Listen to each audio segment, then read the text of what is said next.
이제 하나님 말씀을 봉독해 올리겠습니다. 하나님 말씀은 열왕기하 5장 10절부터 14절입니다. 엘리사는 사환을 시켜서 나아만에게 요단강으로 가서 몸을 7번 씻으면 장군의 몸이 다시 깨끗하게 될 것이라고 말하였다. 나아만은 이 말을 듣고 화가 나서 발길을 돌렸다. 적어도 엘리사가 직접 나와서 정중히 나를 맞이하고 주 그의 하나님의 이름을 부르며 상처 위에 직접 안수하여 나병을 고쳐줘야 도리가 아닌가. 다마스커스에 있는 아마나 강이나 바르발 강이 이스라엘에 있는 강물보다 좋지 않다는 말이냐. 강에서 씻으려면 거기에서 씻으면 될 것 아닌가. 우리나라의 강물에서는 씻기지 않기라도 한다는 말이냐 하고 불평하였다. 그렇게 불평을 하고 나서 나아만은 발길을 돌이켜 분을 참지 못하여 떠나갔다. 그러나 부하들이 그에게 가까이 와서 말하였다. 장군님, 그 예언자가 이보다 더한 일을 하라고 하였다면 하지 않으셨겠습니까? 다만 몸이나 씻으라고 하는데 그러면 깨끗하여진다는데 그것 좀 못할 까닭이 어디에 있습니까? 그리하여 나아만은 하나님의 사람이 시킨 대로 요단강으로 가서 7번 몸을 씻었다. 그러자 그의 살결이 어린아이의 살결처럼 새 살로 돌아와 깨끗하게 나았다. 아멘. 1902년 마르티니크라고 하는 섬, 카리브해에 있는 마르티니크라고 하는 섬에서 화산이 폭발했습니다. 그래서 거기서부터 8km 떨어진 상피에르시에 30초 만에 화산 분출물과 유독가스가 쏟아져 내렸습니다. 그래서 이 상피에르시에 살고 있는 3만 명의 사람이 순식간에 죽음을 맞이한 적이 있습니다.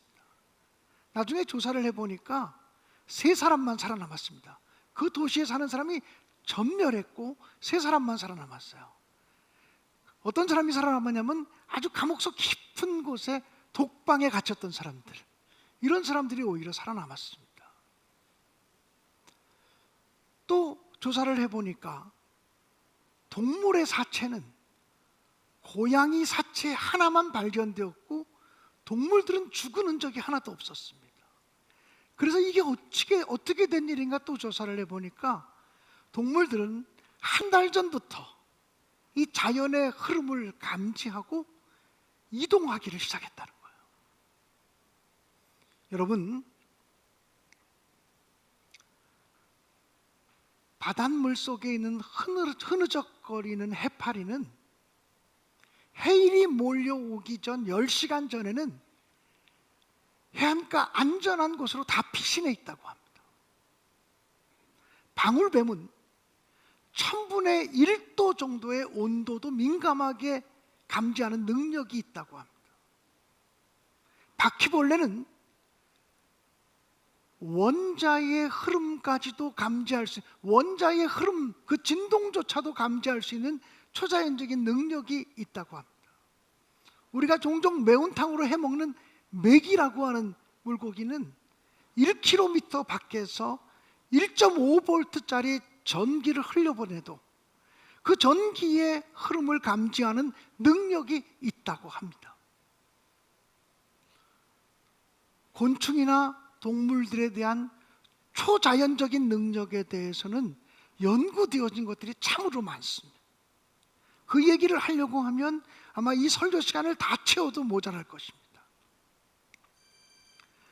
흔히들 사람을 가리켜서, 인간을 가리켜서 만물의 영장이라고 말합니다. 근데 만물의 영장이라고 하는 인간은 왜 그렇게 자연의 흐름, 그 다음에 이 세상의 재앙에 대해서 둔감한 것일까요?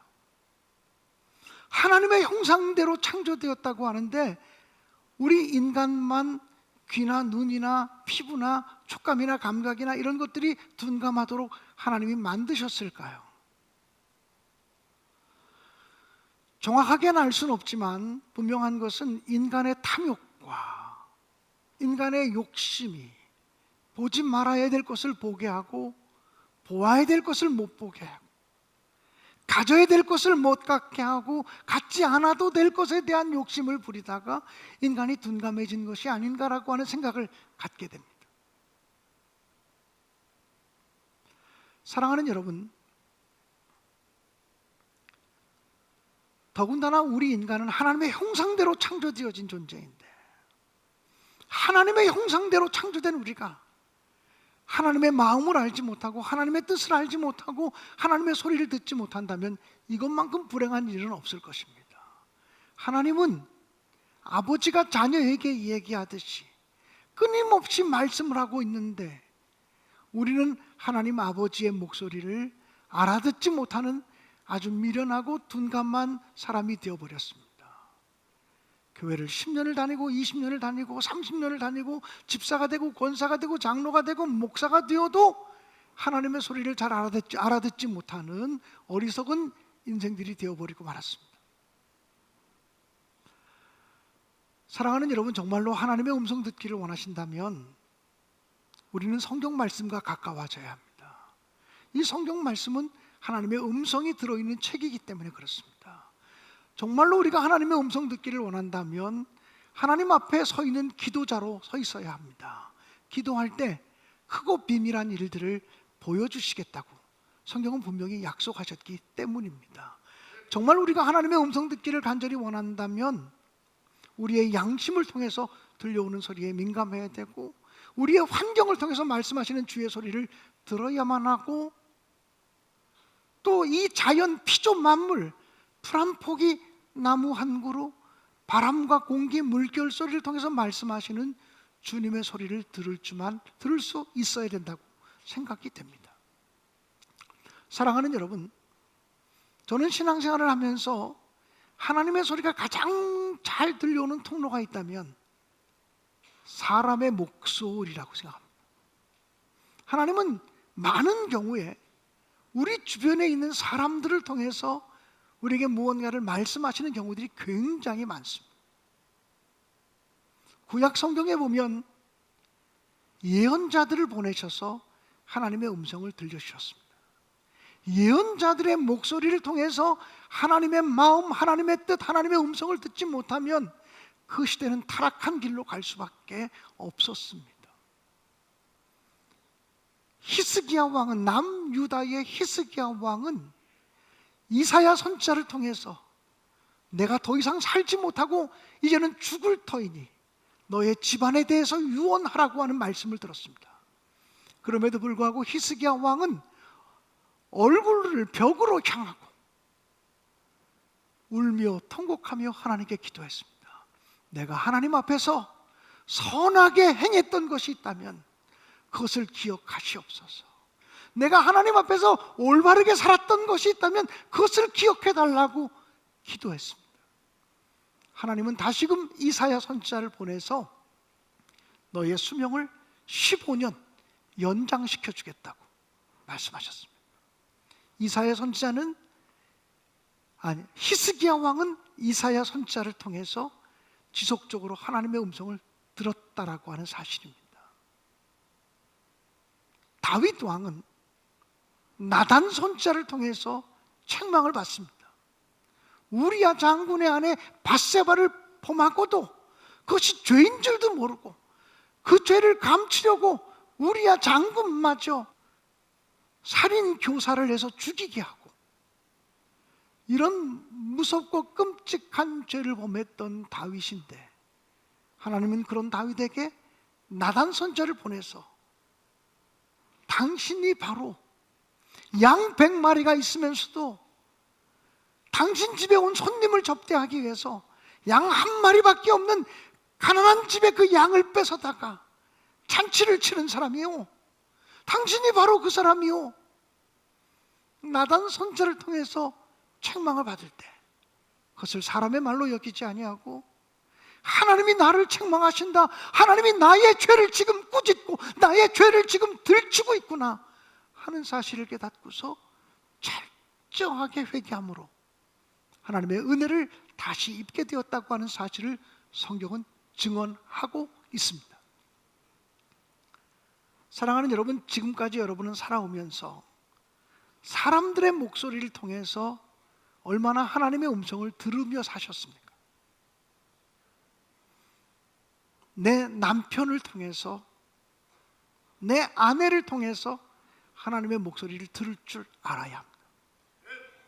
내 자식이나 나의 부모님을 통해서 들려오는 그 소리 속에 하나님의 소리가 있다고 하는 사실도 여러분이 기억해야만 합니다. 이럴 수 있죠.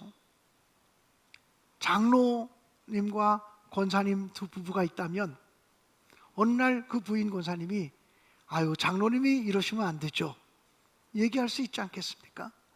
그 하나님의 소리입니다. 우리가 직장 생활을 하고 사회 생활을 하는데 우리가 예수 믿는 사람이라는 것, 우리가 교회 다니는 사람이라는 것 대부분의 사람들이 알지 않겠습니까? 혹시 아무도 모르게 예수 믿는 사람이 있습니까? 내가 교회 다닌다는 것 아무도 모르게 하라, 이런 마음으로 교회 다니는 사람이 있습니까? 아마 없으실 겁니다. 직장 생활을 하는데 어느 날 직장 동료가 아이, 교회 다닌다며 당신, 교회 다니는 사람이 그러면 안 되지, 예수 믿는 사람이 그러면 안 되지, 이런 얘기를 들려줄 때가 있습니다. 그러면 우리는 그것이 주님의 음성인지도 모르고 에잇, 한마디로 잘라버릴 때가 있습니다. 여러분, 주님의 소리가 아무리 들려도요, 에잇 그러면 사라져버립니다. 우리는요, 예수 믿지 않는 사람들을 통해서도 하나님의 소리가 들려오고 그 소리를 들을 줄 알아야 합니다. 예수 믿는 사람들이 그렇게 살면 안 되지, 교회 다니는 사람들이 더해, 아니 예수 믿는 사람들이 더한 것 같아. 여러분, 그거 하나님께서 우리에게 바르게 살라고 들려주시는 하나님의 음성일 수 있습니다. 가끔 가다가 우리가 우리 딸과 아들과 이제 아내와 이렇게 있으면 가끔 가다가 우리 딸이나 아들이 아빠, 목사가 그래도 돼? 이렇게 얘기할 때가 있습니다. 엄마, 사모님이 그래도 돼? 이렇게 말할 때가 있습니다. 그거 주님의 음성입니다. 그거 못 알아들으면 우리는 둔감한 사람이 되는 것입니다. 어떤 사람이 신앙생활을 열심히 하면서 새벽 기도를 열심히 하는 집사님이 계십니다. 남편은 교회를 아직 안 다닙니다. 그 남편의 불만은 늘 새벽마다 당신이 새벽에 부스럭거리고 일어나는 바람에 내가 새벽잠을 설쳐서 하루 종일 피곤해 죽겠다고 늘 그렇게 얘기합니다. 새벽 기도 좀 안 가면 안 되냐고, 새벽마다 부스럭거려야 되냐고, 그 알람 소리 때문에, 부스럭거리는 소리 때문에 잠을 깨가지고 내가 늘 피곤하다고, 만성 피로가 있는데 당신 때문이라고, 새벽 기도하는 당신 때문에 내가 만성 피로에 허덕이고 있다고 얘기합니다. 그런데 여러분, 신앙이라는 것은 오르락 내리락 할 때가 있어요. 기도도 열심히 나갈 때가 있지만 또 못할 때가 있고, 봉사도 열심히 할 때가 있지만 열심히 못할 때도 있어요. 그 열심히 새벽 기도 다니던 집사님이 어느 날 마음에 어떤 상처를 받고 시험을 받아서 새벽 기도 나갈 힘을 잃어버립니다. 그래서 새벽 기도도 안 나가고 이제 깊이 잠들어 있습니다. 그런데 늘 부인이 새벽 기도 시간에 일어나니까 새벽 기도는 안 나가도 남편도 그 시간이 되면 눈이 딱 떠지는 겁니다. 남편이 눈이 딱 떠졌는데 보니까 옆에 부인이 잠을 자고 있습니다. 잠자고 있는 부인을 툭 옆구리를 쳐서 깨우면서 당신 새벽 기도 안 가? 그럽니다. 그러면 부인들이 뭐라고 반응하겠습니까? 아이, 자는 거 왜 깨? 그러고는 돌아눕지 않겠습니까? 주님이 말씀하시는 겁니다. 언제까지 잠들어 있을 건데, 언제까지 시험 들어 있을 건데, 언제까지 그렇게 주눅 들어 있을 건데. 그래, 신앙생활 하면서 사람 바라보고 언제까지 그렇게 침체되어져 있을 건데, 기도하는 자리로 다시 가야지, 예배하는 자리로 다시 가야지라고 믿지 않는 남편을 통해서 그렇게 말하는 거예요. 근데 대부분의 사람들은 그걸 알아듣지 못해요. 그래서 주님은 계속 우리에게 뭔가를 얘기하는데 알아듣지 못하는 경우들이 얼마나 많은지 몰라요. 제가 늘 고백하고 간증하는 이야기입니다만, 저는 28살, 한국 나이로 28살이니까 만으로는 26살 때에 의정부에서 개척해서 목회를 시작했어요. 그리고 담임 전도사가 되었어요. 그리고 5년 동안 혼자 목회를 하다가 제가 32살 때 옥미정이라는 여인을 중매를 통해서 만나서 결혼에 이르게 돼요. 그런데 제가 중매를 하면서 결혼하기로 작정하고 이제 저의 아내와 함께 결혼하면 이런 가정을 이뤘으면 좋겠다는 얘기를 하지 않았겠습니까? 근데 제가 그런 얘기를 했어요. 나는 목사의 가정에서, 목사의 거실에서, 목사의 식탁에서 교인들에 대한 험담을 하거나, 설사 목회하다가 교인들에게 상처를 입어도 교인들의 부정적인 얘기를 하지 좀 않았으면 좋겠다. 목사의 거실에서, 목사의 침실에서 교인들에 대한 서운한 얘기를 안 했으면 좋겠다. 그런 가정을 만들고 싶다고 얘기했더니 장로님의 딸이었던 옥미정 사모가 자기도 그런 가정을 만들어 보고 싶다고, 목사님들이 장로 욕하고 장로들이 목사 욕하고 이러는 교회가 아니었으면 좋겠다는 얘기를 해요. 그래서 우리가 결혼하면 우리의 가정에서 할 수만 있다면 목사의 가정에서 교인들을, 내가 목회하는 교인들의 속상한 이야기들을 하지 않도록 하자고 약속을 했어요. 그리고 결혼했지만 그 약속을 철저히 지키지는 못했어요. 고백하건대 저도 그렇지 않은 쪽이 있었다는 얘기를 해요. 한 번은 제가 어느 교회에서 목회를 하는데 당회를 앞두고, 당회 구역회를 앞두고 기획위원회가 있어서, 여보나 기획위원회 하고 들어갈 테니까 먼저 들어가. 그리고 기획위원회 하는데 기획위원회가 4시간 이상 길어졌어요. 집에서 기다리는 아내는, 아니 무슨 놈의 회의를 4시간도 넘게 하나. 그래가지고 제가 집에 들어오자마자, 아니 당신 무슨 회의가 이렇게 길게 하냐고. 그러니까 장로님들 회의도 짧게 해야 장로님들 부인한테 그런 질문 안 받습니다. 뭐 이렇게 회의를 길게 하고 왔냐고 그렇게 얘기를 해요. 4시간 동안 회의를 하다 보니까 지쳤어요. 제가 지쳐서 식탁에 털썩 앉으면서 그런 얘기를 했어요. 아, 너무 피곤해. 아무개 장로님 왜 이렇게 나를 힘들게 하냐? 그런 얘기를 했어요. 근데 제 아내가, 아니 장로님 뭘 하셨는데? 내가 이러고 했는데 이러고 얘기하더라. 그래서 이렇게 분위기가 나빠지고 뭐 좀 이렇게 불편해지고 그랬다는 얘기를 했어요. 제가 이런 얘기를 할 수 있는 것은 우리 교회 장로님들과 제가 굉장히 친밀하기 때문에 이런 얘기를 할 수 있어요. 제가 친밀하지 않고 우리 교회 교인들과 제가 불편한 관계에 있으면 이런 얘기를 하면 대번에 우리 장로님들 중에 한 분이, 아, 우리 김광현 목사님 오늘 나를 까시네, 이렇게 느낄 수 있어요. 근데 제가 이런 얘기를 해도 우리 장로님들은 한 분도 그렇게 느끼는 분이 없어요. 왜냐하면 우리는 그런 적이 없으니까.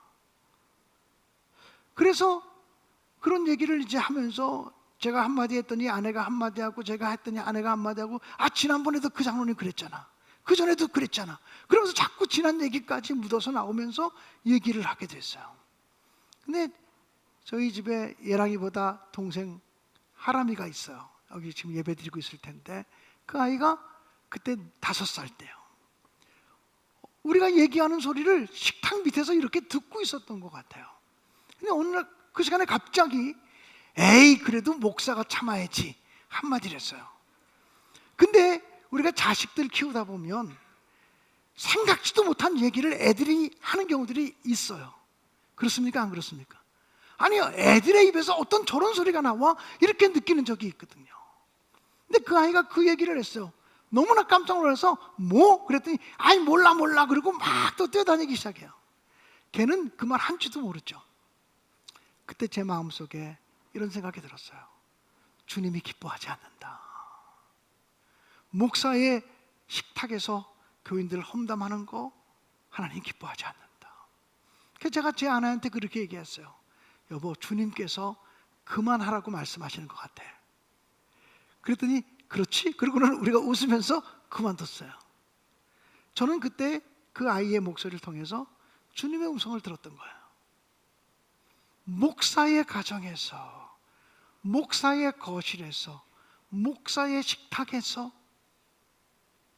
아무리 힘들어도 교인들 험담하는 얘기 하지 마라. 교인들에 대한 부정적인 얘기 하지 마라. 그게 자식 교육 망치는 길이다. 여러분, 교회 중직들이요, 자기들의 식탁에서 목사님 흉보고 교회 흉보고 부정적인 얘기하고 그러면요, 그게 자식들에게 신앙적으로 독약을 먹이는 걸 몰라요. 아무리 얘기해도 우리 아이들이 교회를 안 다녀요. 왜 그런 줄 아세요? 독약을 많이 먹여놔서 못 다니는 거예요. 교회에 대한 부정적인 일들이 너무 많이 그들의 마음속에 쌓여서 교회를 못 가는 거예요. 내가 뿌린 씨앗인지도 모르고, 우리가 정말 우리의 연약함, 우리의 부족함 때문에 자녀들의 교육이, 신앙 교육이 잘 되지 못하고 있구나라는 생각을 하면서 반성해야 된다는 생각이 들기도 해요. 저는 군대 갔다 와서 첫 그 교회를 정할 때도 저에게 등록금을 대어주고 교통비를 대어주고 그리고 전도사로 대우해주는 교회를 찾으려고 했어요. 실제 그런 교회들이 있었어요. 그런데 제 본교회였던 우이감리교회에서 전화가 왔어요. 군대 갔다 왔으면 본교회 들어와서 봉사해야지. 지금 본교회 어린이부 교사가 부족하다고. 어린이부 교사로 오라고. 아니, 다른 교회에서는 전도사로 오라고 그러고 등록금 다 대준다고 그러고 교통비도 주겠다 그러는데, 제가 자라났던 본교회에서는 등록금도 없고 교통비도 없고 전도사도 아니고 그냥 어린이부 선생으로 오라는 거예요. 그래도 제가 두 교회 중에 어느 교회를 갈 것인가를 고민하고 있던 때에 광화문 세종문화회관 앞에서 저보다 몇 년 선배가 되는 당시에 박유주 전도사를 만났어요. 그분은 지금 안산에서 목회하고 계신 목사님이에요. 그 목사님과 이런저런 얘기를 하다가 그 선배가 저한테 군대 갔다 왔는데 이제 봉사할 교회는 정했냐고. 아직 안 정했는데 두 군데 중에 하나를 정하려고 그런다고. 어떤 교회인데 한 교회는 전도사로 오라고 그러고 등록금도 대주고 교통비도 대주고 그러는 교회고, 한 교회는 내 본교회인데 전도사도 아니고 교사로 오라고 그러고 그리고 등록금도 오고 교통비도 안 준다고. 근데 무조건 정으로 너 우리 교회 와야 되지 않냐고 끌어들이는데 어디를 가야 될지 모르겠다고 얘기를 했어요. 말은 그렇게 했지만 제 마음속에 99% 이미 결정을 하고 있었어요. 어디로?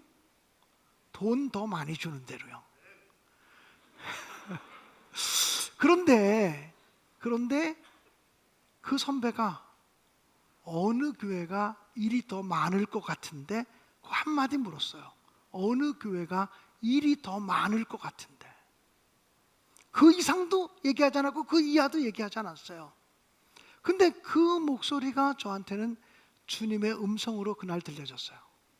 어느 교회가 일이 더 많을 것 같은데, 그렇지, 신학생인데 내가 아직도 신학생 전도사인데, 아직도 내가 배움의 길에 있는 사람인데 돈 조금 더 주는 교회로 가야 되나? 일을 더 많이 시켜주고 배울 거고 많은 교회를 가야 되나? 제 마음속에 나는 싹군이구나. 나는 신학대학을 졸업하기도 전에 이미 삭군이 되었다고 하는 생각이 들었어요. 너무나 비참했어요. 내 자신의 모습이 너무나 비참하게 느껴졌어요. 군대 갔다 와서 감리교 신학대학 한 학기 등록금이 56만 원 할 때요. 56만 원!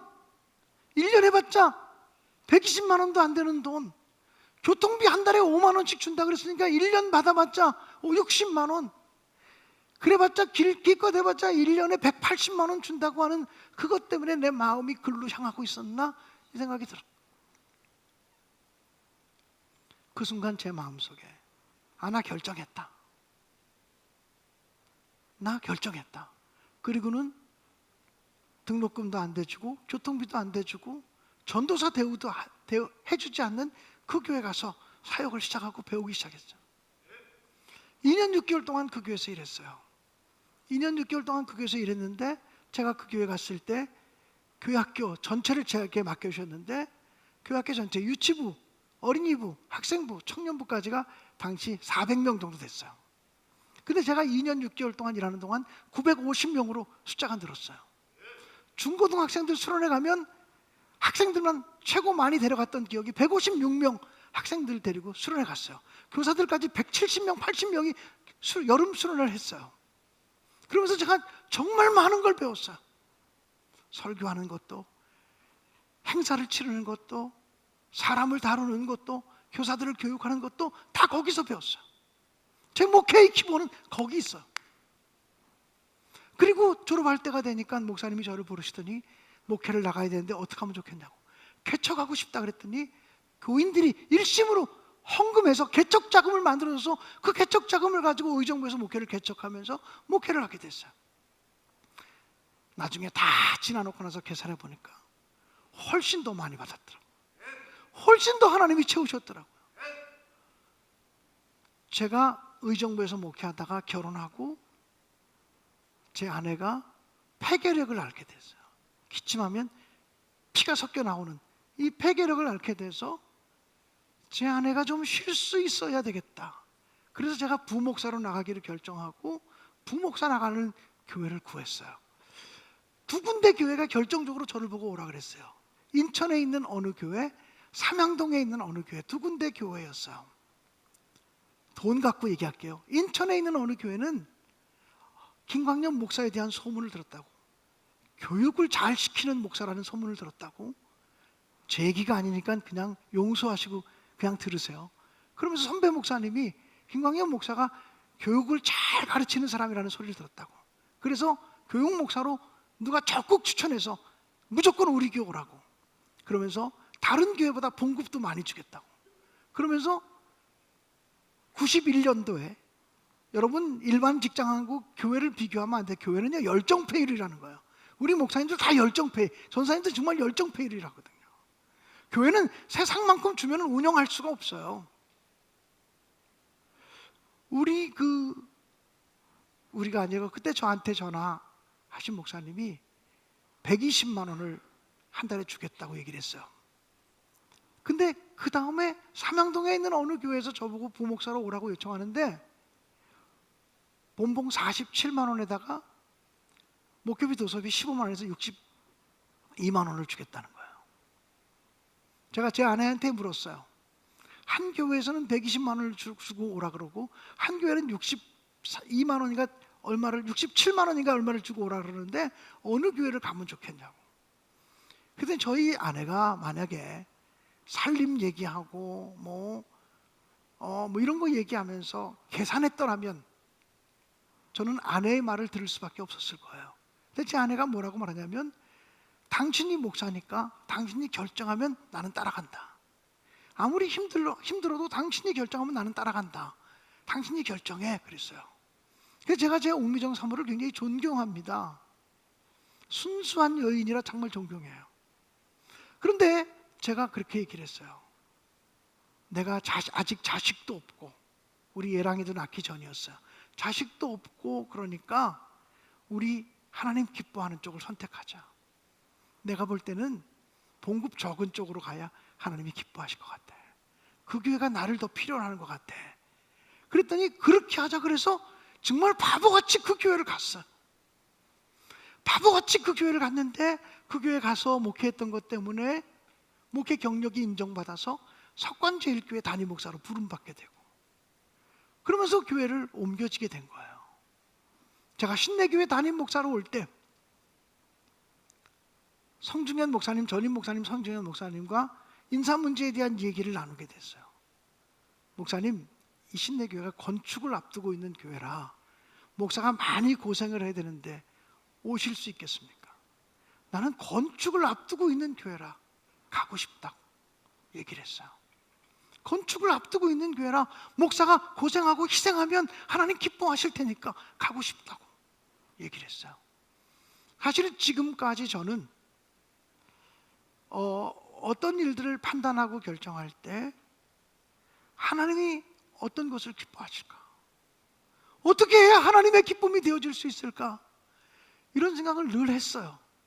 물론 언제나 100% 하나님이 기뻐하는 쪽을 선택하지는 못했어요. 내가 계산하기 시작한 때는 그게 안 되더라고요.